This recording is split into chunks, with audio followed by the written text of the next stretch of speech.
Assalamualaikum Sobat Juragan semuanya. Nah, kemarin dari tim Kandang Juragan udah melakukan sesi Q&A ya. Maksudnya kita mengumpulkan pertanyaan-pertanyaan khususnya dari akun Instagram @kandangjuragan.id. Nah, ini udah banyak banget ya pertanyaan yang masuk. Jadi mungkin gak bisa semua kita jawab. Kita pilih yang polanya sama dan memang secara informasi memang penting dan perlu diketahui teman-teman ya. Jadi semoga mungkin jawabannya singkat tapi insya Allah akan cukup menjawab dan juga menggambarkan apa yang menjadi pertanyaan di sini. Oke, pertanyaan pertama ini ada dari akun Instagram Fajri Care. Apa langkah pertama untuk memulai? Jadi mungkin maksudnya apa langkah pertama untuk memulai dalam peternakan sapi. Yang pertama yang harus kita lakukan adalah belajar dulu ya teman-teman. Jadi kita harus lebih mengetahui benar-benar mengenai dunia peternakan sapi ini. Jadi jangan sampai ketika kita sudah memulai cuma berdasarkan keinginan atau berdasarkan ngikutin tren atau terinspirasi di sosial media, khawatirnya nanti malah nggak bagus. Makanya di awal itu banyakin belajar dulu. Pertama mulai dari pasarnya ya, yang paling penting. Di awal kita cari dulu pasarnya, oh ternyata pasar potensial di daerah kita tuh seperti apa. Terus yang kemudian kedua itu bisnis modelnya mau seperti apa. Yang ketiga cara merawat sapinya yang baik dan benar seperti apa. Jadi mungkin di awal bisa dengan magang atau banyak-banyak sowan ya, banyak-banyak silaturahmi ke peternak-peternak senior yang ada di sekitar kita. Jadi di situ kita bisa tahu lebih lanjut itu, atau misalkan bisa ikut pelatihan dan sebagainya. Gitu sih. Jadi awal harus belajar dulu, jangan sampai nanti udah mulai kecebur malah taruhnya nyesel gitu. Dan belum tentu juga mungkin semua orang cocok dan suka dengan bisnis ini kayak gitu. Jadi harus tahu dulu. Nah, oke, lanjut nih ke pertanyaan kedua dari akun Instagram Agus08104. Jenis sapi apa yang bagus untuk diternak? Nah, jenis sapi yang bagus untuk diternak itu beda-beda di setiap daerah, setiap tujuannya tergantung untuk apa. Ada beberapa pertimbangan yang harus kita lakukan ketika kita memilih jenis sapi yang akan kita ternakan. Yang pertama, dari segi pasar dulu menurut saya sangat penting. Yang kita tahu pangsa pasarnya di daerah kita atau yang bisa kita akses itu jenis sapi apa. Misalkan teman saya ada di daerah Kalimantan ya. Itu beliau bilang kalau misalkan jenis sapinya, misalkan sapi-sapi limosin, sapi-sapi simental yang notabene harganya sangat tinggi karena secara bobot juga besar ya, di atas 25 juta, itu sulit di sana. Akhirnya di sana lebih banyak sapi ras Bali.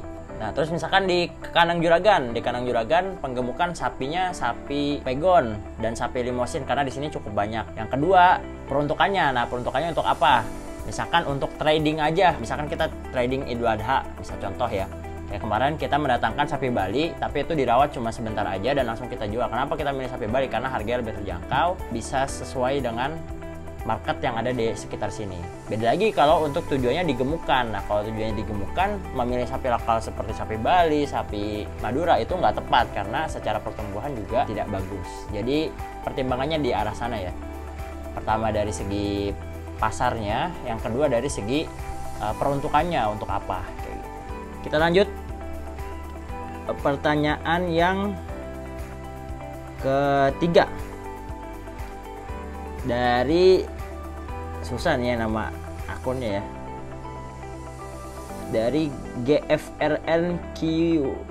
Min, gue bingung mau racik pakan sapi yang murah dan berkualitas. Gimana nih caranya untuk meracik pakan yang murah dan berkualitas? Yang pertama, kita harus tahu tujuan dari peternakan kita apa. Misalnya untuk penggemukan, untuk breeding, atau untuk susu, atau breedingnya pun berapa lama. Misalkan untuk Idul Adha, ataupun juga potongan harian dan sebagainya. Yang kedua, setelah tahu hal tersebut, nah kita pilih hal-hal yang memang kita tahu nih, oh butuhnya seperti ini, butuhnya nutrisinya sekian kayak gitu. Baru kita cari potensi pakan yang ada di sekitar kita. Itu kita bisa mencari limbah-limbah gitu. Itu sangat membantu di Kandang Juragan. Seperti Kandang Juragan menggunakan limbah dari ampas tahu ya. Jadi produksi pabrik tahu itu ampas tahu kita beli untuk dijadikan campuran pakan. Terus yang kedua juga limbah kedelai dan onggok dari pabrik produksi kecap. Jadi kita harus pandai-pandai mencari limbah industri, khususnya industri makanan atau minuman yang ada di sekitar kita, sehingga bisa menurunkan cost ya. Yang penting secara nutrisi itu tercukupi dan juga tetap berkualitas. Harganya kita cari yang semurah-murahnya kayak gitu. Nanti kita belajar juga dari limbah itu bagus nggak sih, nutrisinya apa, terus ada batas maksimalnya nggak, ada zat anti nutrisinya nggak, kayak gitu. Itu yang perlu kita tahu ya. Kita jadi nggak bisa mengandalkan misalkan kita hanya beli dari pabrikan-pabrikan aja, misalkan konsentrat pabrikan, terus juga kayak industri besar kayak Polar, mungkin sawit dan sebagainya. Itu kadang-kadang itu kan harganya sudah terstandar ya, sudah terstandar. Jadi kadang-kadang itu harganya mahal kayak gitu. Dan itu belum tentu bisa masuk HPP-nya untuk semua orang. Jadi kita harus bisa melihat potensi yang ada di sekitar kita kayak gitu. Nah, yang keempat, nggak tahu cara pemasarannya Kak, dari akun Instagram ishak_mch. Nah, di sini kita harus tahu ya, harus mempelajari bagaimana memasarkan sapi kita, yaitu bisa belajar dari teman-teman yang udah senior, terus juga belajar melalui sosial media dan sebagainya. Nah, pasar itu kan banyak ya, peruntukan sapi. Misalkan pertama untuk potongan harian ke pasar, kebutuhan daging harian. Kemudian yang kedua Idul Fitri. Yang ketiga yang paling umum adalah Idul Adha ya. Jadi kita harus tahu tuh pasar yang kita bisa cari apa, dan di situ kita harus sering-sering buka relasi kita ya kalau pemasaran secara offline. Jadi kita harus banyak main kesana kesini, punya banyak kenalan, dan kita bisa memasarkan. Terus yang kedua, bisa juga teman-teman sekarang udah zamannya online ya. Kita bisa posting tentang kandang kita, tentang ternak kita di sosial media yang kita punya, di Facebook, di Instagram, di YouTube dan sebagainya. Jadi banyak sekali langkah pemasarannya, tapi tentu harus bertahap ya teman-teman, nggak bisa langsung banyak gitu. Seperti di kandang juragan nih, alhamdulillah di kandang juragan sudah punya konsumen-konsumen yang loyal lah gitu, belanja di kandang juragan. Jadi bisa juga caranya adalah menjualkan juga dulu barang orang gitu untuk meminimalisir risiko. Sekian Q&A mengenai peternakan sapi, bisnis peternakan sapi kali ini. Mungkin nggak bisa semuanya saya jawab ya, tapi semoga ini bisa menggambarkan teman-teman bahwa dalam memulai sebuah bisnis, khususnya bisnis peternakan sapi, itu banyak hal yang perlu kita pelajari, yang perlu kita pertimbangkan, dan itu perlu proses ya teman-teman.